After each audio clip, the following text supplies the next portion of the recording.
Jonathan, you've been in the financial industry and you've seen a lot of success stories. I've known some members, they would take their family on a vacation for free. They were able to do some really cool things without even having to spend their own money for it, really.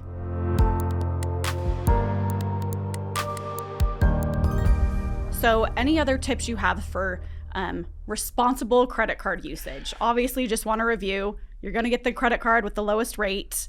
You're going to pay it off as you make those purchases, right? With your cash you have on hand. Maybe consider a debt consolidation loan. What else are we missing? It sounds so simple, but make your payments on time. If you, not only from a credit standpoint, but just the fees that can add up. Many credit cards will charge you a higher interest rate if you're a day late. At Mountain America, we have a 10-day grace period before you're considered late. But even if you're a day late with most credit cards, that whatever rate you have, probably add 5-6%, if not more, to your rate, and that's what they start charging you until you can prove yourself worthy for your lower rate again. So make your payments on time. Okay, what else? Manage your budget wisely. If you start to notice that you're using your card and spending more on your card than you have coming in cash flow wise, maybe it's time to put the card away until you can establish some better budgeting habits and go back to using just cash and even your debit card. But I think budgeting is underestimated and it's huge because that balance can grow and you don't want to have to pay interest. Things are already expensive enough out there. Why pay additional interest on top, especially for day-to-day purchases? Jonathan, you've been in the financial industry now for well over a decade, and you've seen, I would assume, a lot of success stories. Any of those that stand out to you that you're just like, hey, this is one that I want to share? Yeah, I've known some members that worked in, that would visit a branch, and they were so disciplined on their card. They would make their everyday purchases, pay it off every month, so they're paying no interest. And then as the rewards came in, they would put it into a CD where it's now earning interest. So they're earning interest on money that is free to them. So interest on top of free money already. And then when it would get to a certain point, they would take their family on a vacation for free, in essence. So they were being rewarded for spending their own money. And it was just cool to see them come back from those trips and creating memories. Finances are just a vehicle toward the things that we want in life, right? And if you're able to take vacations or whatever's important to you, like in that case, this family, they really enjoyed that time together. And they were able to do some really cool things without even having to spend their own money for it, really.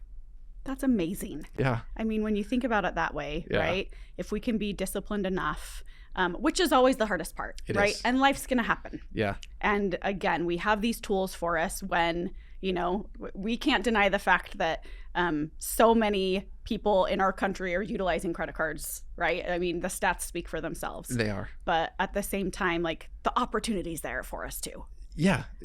It really can be beneficial. And if it's not, if you're one of the ones who's part of that stat that's carrying a balance, there's ways out. We can help you get out of that faster, and then even get some educational tools to be a little bit more disciplined. And if it's not the right tool for you, it's not the right tool, but it can be really beneficial if used the right way. Love that. What else do we need to know about credit cards, Jonathan? You mentioned if you have a whole wallet full or purse full of cards, be careful on how many of those offers that come through. Once you have a card that works for you, or a couple of cards, make sure you don't get too many. Again, it can hurt you credit-wise, which could hurt you on other loans later, paying more. A couple of cards is just fine, and making sure you pay attention to those balances if you are carrying a balance, and keep it less than 30%, like I mentioned. But don't be enticed by all of the fancy offers, and they even send them in so many fancy envelopes these days. They're kind of they're really beautiful. shiny and you don't want to throw it away. But once you find a card that works for you, just stick with that. And another thing is with your credit history, if you have a card that you've had for years, might want to keep that one open, even if it's not your favorite card anymore, because that credit depth, how long you've had credit, how many years you've been able to pay, it also reflects favorably on your score. So maybe keep that old one alive, even if it's not your favorite card anymore.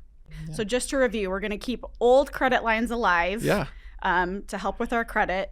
We're going to keep just a few cards in our wallet, utilize the ones that are most beneficial for us. If we have debt, meet with someone, talk through options, and then just consistently make those payments on time. Exactly. And what else did I miss? The only other thing I can think is even if you do have a couple of cards, that doesn't mean you have to carry them with you all of the time. Maybe you stick them in the sock drawer or somewhere else, just for safekeeping. it's good to have it. But if you don't need to use it for everyday purchases, there's no sense in carrying that around. One, the risk and liability of just having it, but two, you might be tempted to pull it out when you don't need to. And if you have to go home and pull it out and think about that purchase and go back, if you still feel like it's a good idea, then great. But you can maybe prevent yourself from impulse buys. Yeah. One last question I have for you kind of revolves, next generation. I remember being fresh out of college, going in to get my first credit card, right? Yeah. And just so excited. And in my mind, I was like, oh, I need a $5,000 balance or limit, right? So that I can put my tuition on it every single semester and just pay it right off, right? In my mind, I was like, this is going to be ideal. Mm-hmm. Needless to say, I go in for my first card and they did not give me a $5,000 limit. What is the best, and maybe there's not one right answer, but what is the best age range if you're a parent and you're like, oh, I need to get my child started on this because they're going off to life. Yeah. What does that look like? Again, there'd be varying opinions. My personal opinion, I have 3 kids now who are 18 plus, and so that in and of itself is weird. But what I've decided with them is to help build that credit history right from the get-go. One, to educate them along the way of what it looks like and what it should be. But I've encouraged them all to get a credit card right at 18 because the history matters. When they go to buy that car or that house down the road, I hope they have enough credit history that they don't have to pay a higher rate because we didn't get them a card when they were younger. So I think do that, and then obviously a smaller limit so that you can get some good habits and those kinds of things. But sometimes even if you have that $500 limit, again, keep that 30% rule in mind. 30% of 500 isn't very much. And so keeping that in mind, that make sure that you don't use too much and again, trying to do a good thing establishing credit, but hurting yourself by using it too much. By maxing it out all the time. So I open my account when my kid's 18. How do I oversee that? Because I don't know. Are we trusting them fully? Are we not? What does that look like? It's a weird phase because there's this interdependence, right? They're technically adults. And so at that point, they need to give you permission to see their account. So as long as they grant that you're both on the account, again, that really comes from them now that they're 18 and adults, then you can, with your mobile banking, your online banking, you have access to be able to see what their transactions look like, payment history to make sure that they're managing it well. But believe it or not, it really comes from them and their own permissions. Okay, I love that. So if they're wanting your advice at that point, then hallelujah. Right? Yeah. But if not, then we got to let them learn. It is. Yeah, they're adults technically, and so it comes from them. Obviously, when we talk about different types of cards, we got to do a plug for Mountain America and talk about all the different types of cards that we have, because I think in understanding these, you'll be able to see, hey, these are the types of things that are out there in the market, right? Yeah. Whether you decide to go with Mountain America or not. So walk us through what some of those card types are that we offer. Sure.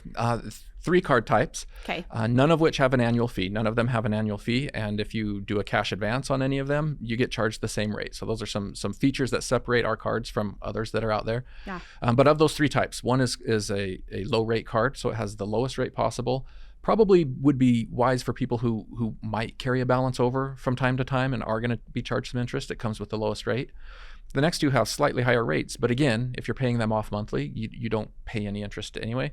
So the reason that they have higher rates is one of them is a rewards card. So you earn points as you make different purchases and swipes and various promotions throughout the year. Maybe you get double points or triple points if there's a promotion going on, but you'll always earn 1 point for every dollar you spend.